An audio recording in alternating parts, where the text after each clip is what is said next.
there, Sean Bennett. How you doing? Walter, how are you? I'm good, man. I'm Well, doing just fine. Glad to, every day is a bonus, you know? fantastic. Walter, I'm over in Perth in Western Australia, and of course we're going to get to see you next year. But thank you so much for your time for the chat. How are you keeping? Well, I'm doing great, man. Like I say, every day is a bonus to me, you know? It's good Well, to I be was here. I was looking through the dates, and correct me if I'm wrong. It was around 2018 since you've last been here. I believe you tried to get here in 2020 before the world went a bit gaga. Yes, we were supposed to come in 20, I believe. I think we had a tour of clubs, and I think we had Byron Bay booked that year, but of course the pandemic stopped everything. You know, there was no blues fest, there were no gigs. So Yeah, and of glad to course, finally be getting back. well, of course, 2018 you did play Blues Fest. I think you did Yes. two shows and a side show in Sydney. So the fans here Yeah. are chomping at the bit to have you back. Well, Eight shows. can't wait to get back. Yeah, eight wonderful shows kicking off in Brisbane, I believe, on the 21st, 25th of January. And then finishing up my side of the country here in Western Australia at Fremantle. Awesome. That's good. It's a Great. fantastic hit in all the cities as well. It must be amazing to finally get back out there and play again because you've always been so busy recording and playing live. So those 2 years you must have been chomping at the bit.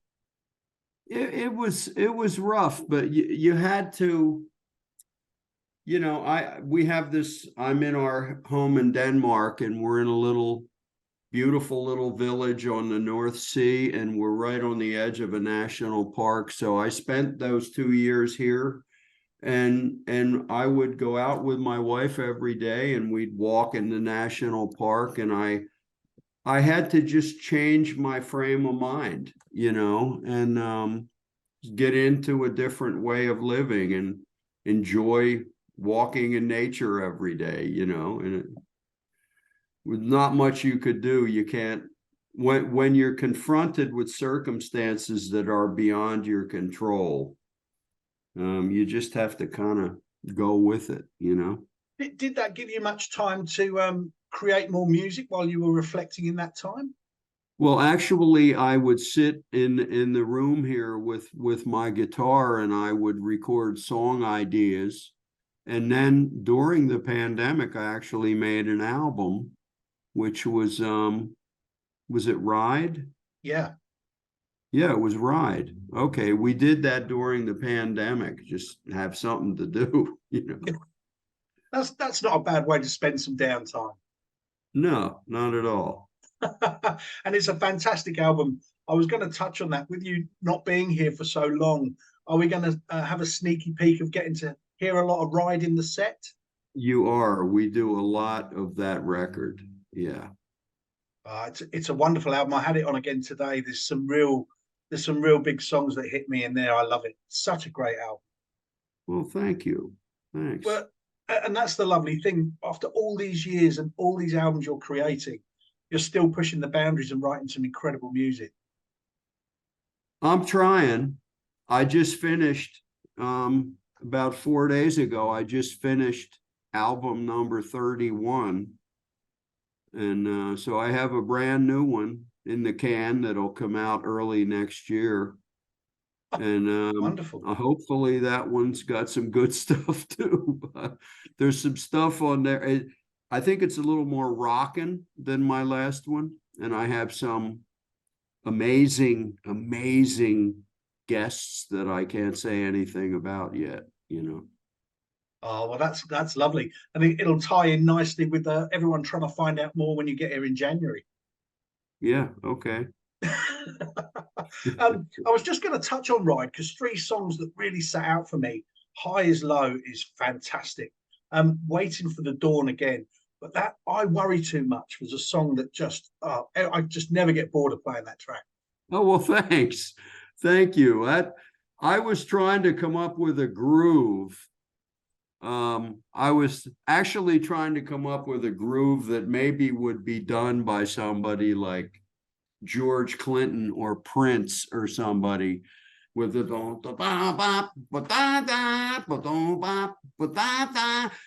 with that groove. And but it turned from kind of R&B. It certainly turned into a little more rock and roll than it was originally written as. But now we do it live, and it rocks. Oh, definitely. I can feel that that's going to take the roof off. I've not seen you live yet, so I'm going to be front and center at Fremantle. Trust me. Right on. Well, we'll do that tune for you, Sean. Oh, that would be amazing, Walter. That would be an absolute pleasure to watch. I'd love to talk to you briefly about one of my favorite albums of yours, and that was the one "We're All in This Together," which was just an incredible, not just an incredible collection of songs, but how do you even begin to plan an album like that with the people you had involved? Well, you start by, I came up with this idea, like maybe it's time to do an album. Yeah, that one I believe came after Battle Scars. And Battle Scars was really dark, almost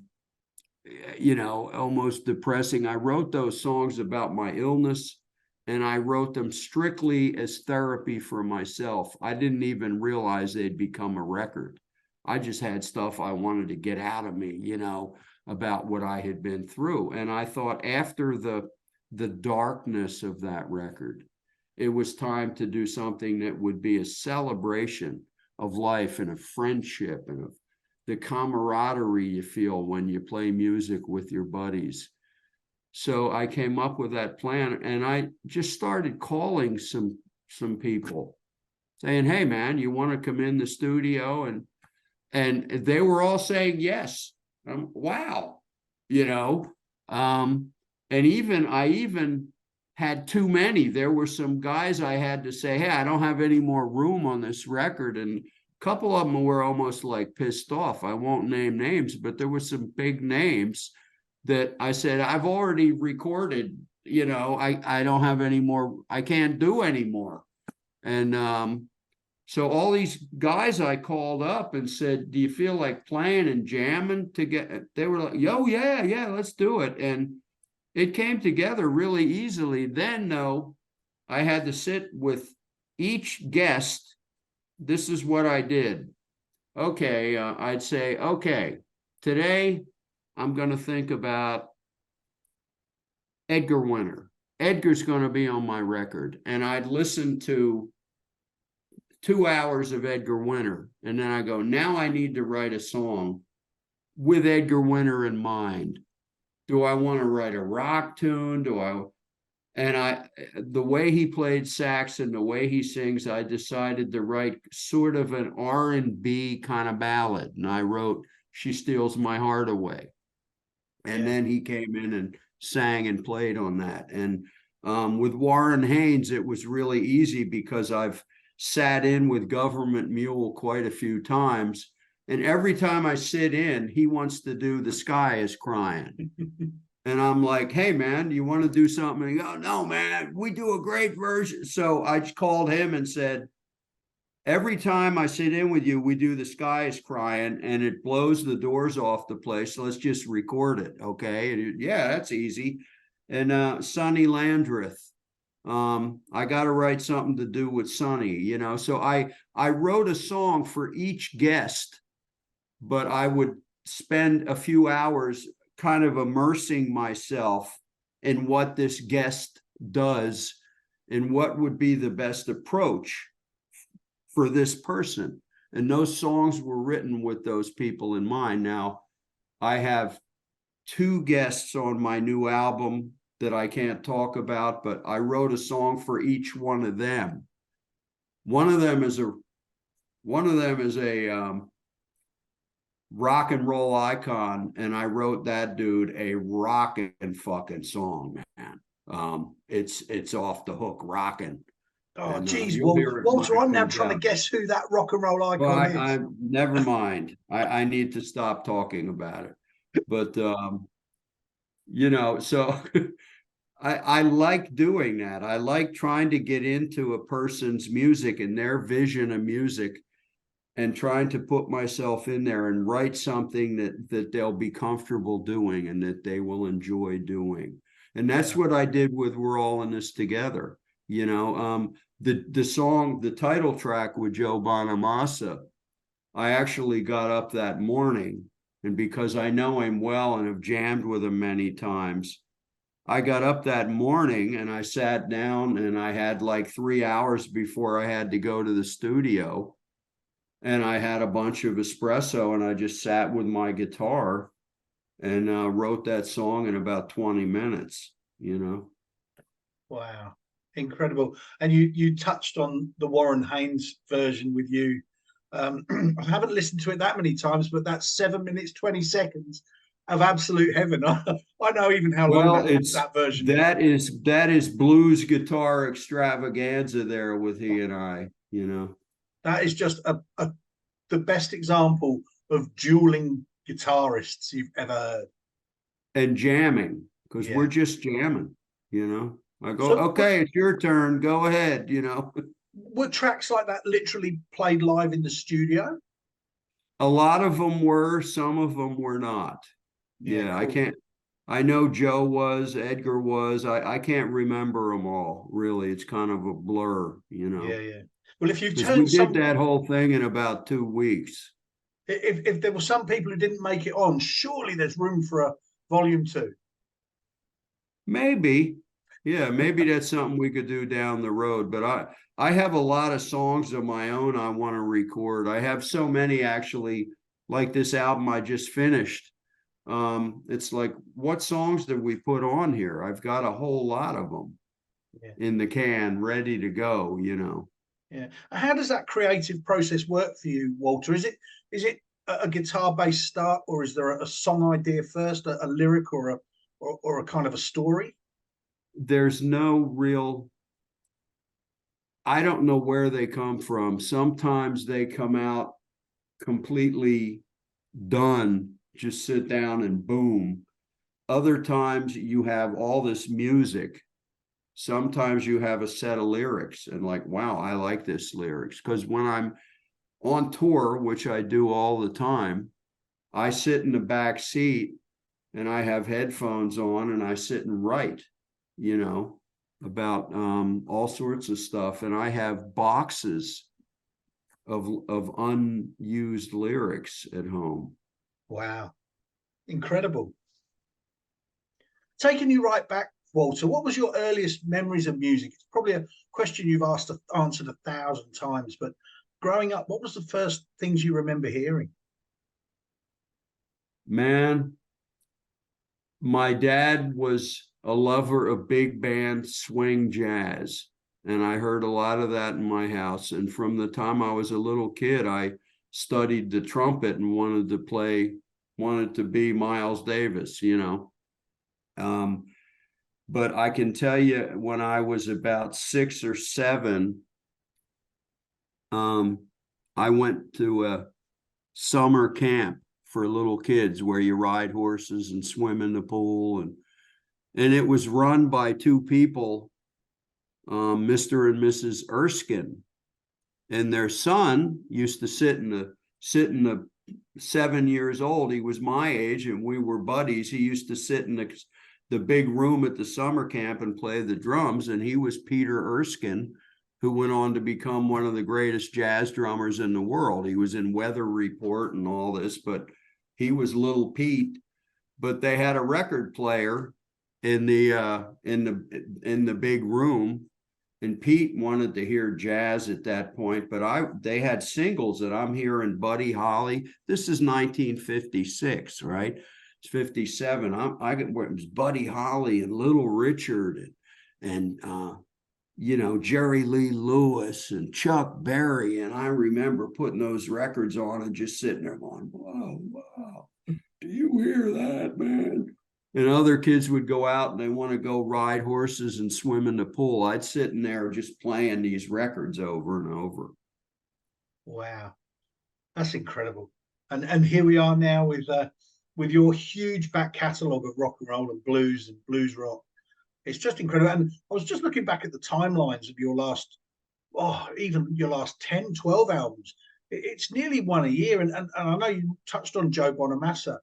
He's the same, bringing out these albums so regularly, but the quality of the music doesn't diminish in the slightest. Hmm. Well, we're driven. It's what we do, and it's what we love doing. Can't get enough of it. Wonderful. It's wonderful. I know someone in Perth who will be very much looking forward to catching up with you. And that's Matty T. Wall, who Oh yeah, yeah.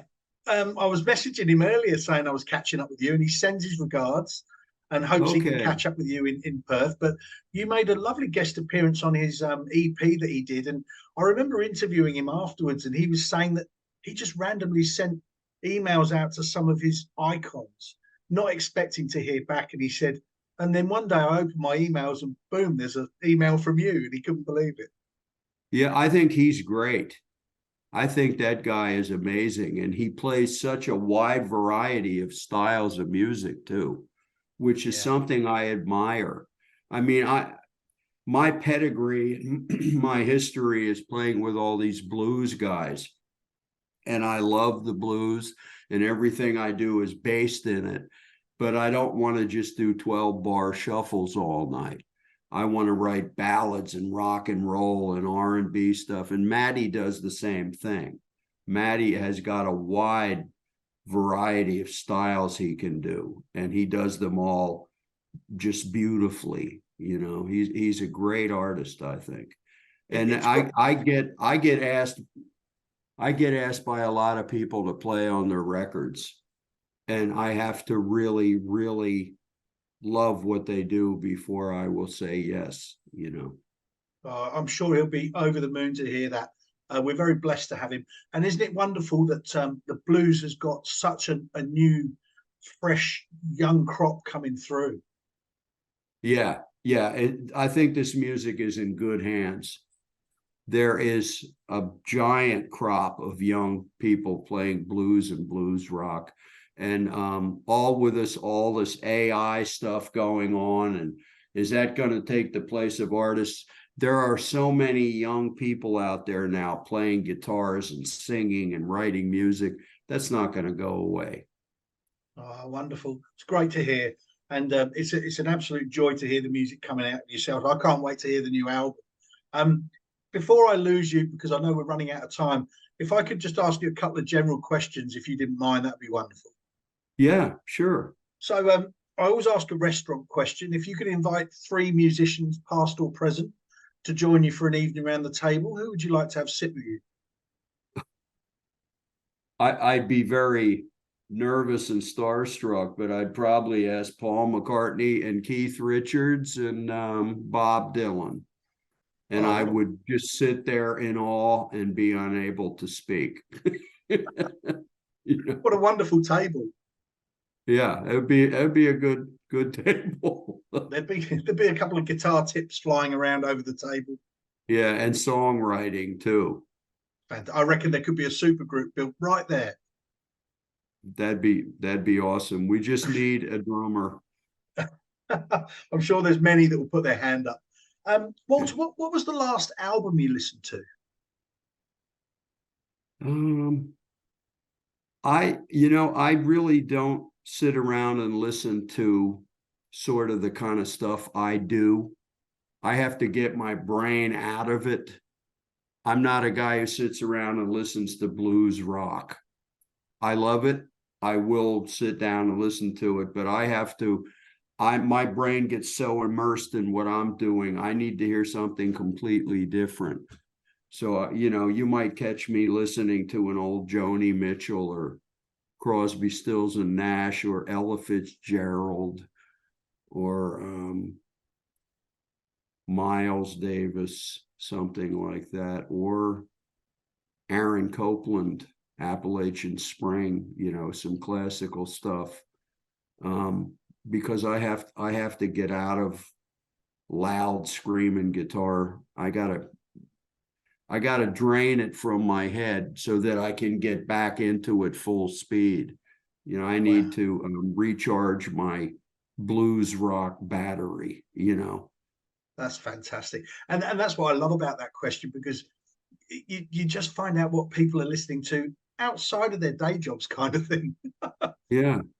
We gotta prep you for the next one, darling. Okay, my I've got- dear manager, this is my manager. Could I show you my manager? Come on in. Hi, Yeah, I'm boss. not Walter anymore.